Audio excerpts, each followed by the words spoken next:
Apokalipsy toko 10. Nisy anjely mahery milaza ny maha antomotra ny fitsarana.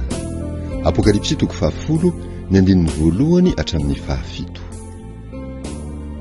Ary hitako fa indro nisy anjely mahery anankiray koa nidina avy tany an-danitra sady nitafy rahona.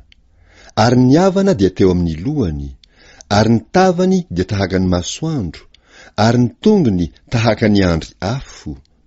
Ary nitana boky kely nivelatra teny an-tanany izy, ary nabahany ny tongony ka ny ankavanany tamin'ny ranomasina, ary ny ankaviany tamin'ny tany. Ary niantso tamin'ny feo mahery izy tahaka ny fierin'ny liona, ary noho ny antso izy dia nikotroka ny kotrokorana 7. Ary rehefa nikotroka ny kotrokorana 7 dia efa hanoratra aho, kanjo nahare feo avy tany an-danitra aho nanao hoe: aseho tombo-kase izay efa notonon'ny kotrokorana 7 fa aza soratana. Ary ny anjely ilay efa hitako dia nitsangana teo ambonin'ny ranomasina sy teo ambonin'ny tany, ka nanangana ny tanany ankavanana ho amin'ny lanitra, ary nianiana tamin'izay velona mandrakizay dia ilay nahary ny lanitra sy ny ao aminy, ary ny tany sy ny ao aminy, ary ny ranomasina sy ny ao aminy, fa tsy hisy andro intsony. Fa amin'ny andro hitsofa ny anjely 7, rehefa hitsoka izy, dia ho tanteraka ny zava-miafina izay an'Andriamanitra, araka ny teny soa mahafaly nambarany tamin'ny mpaminany mpanompony. Tsy maintsy maminany indray ijaonina. Apokalipsy toko 10 ny 1 hatramin'ny 12.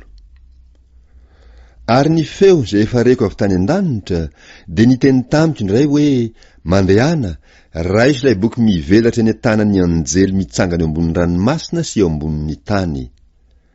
Dia nankany amin'ny anjely aho ka nanao taminy hoe: omeo ahy iny boky kely iny.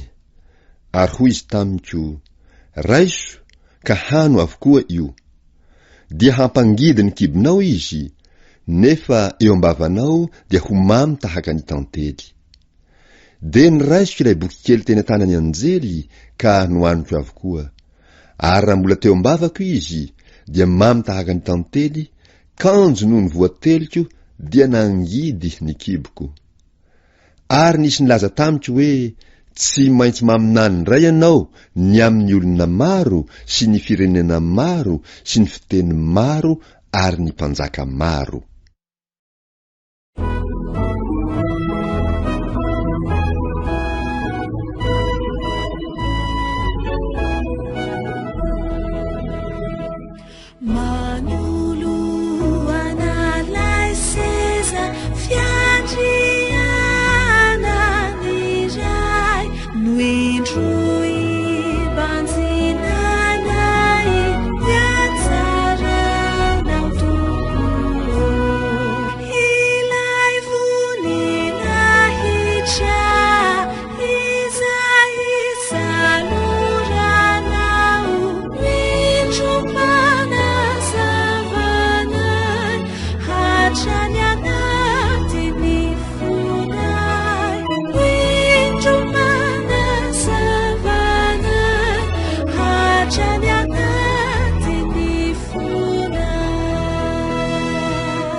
Tulagaga ni fanai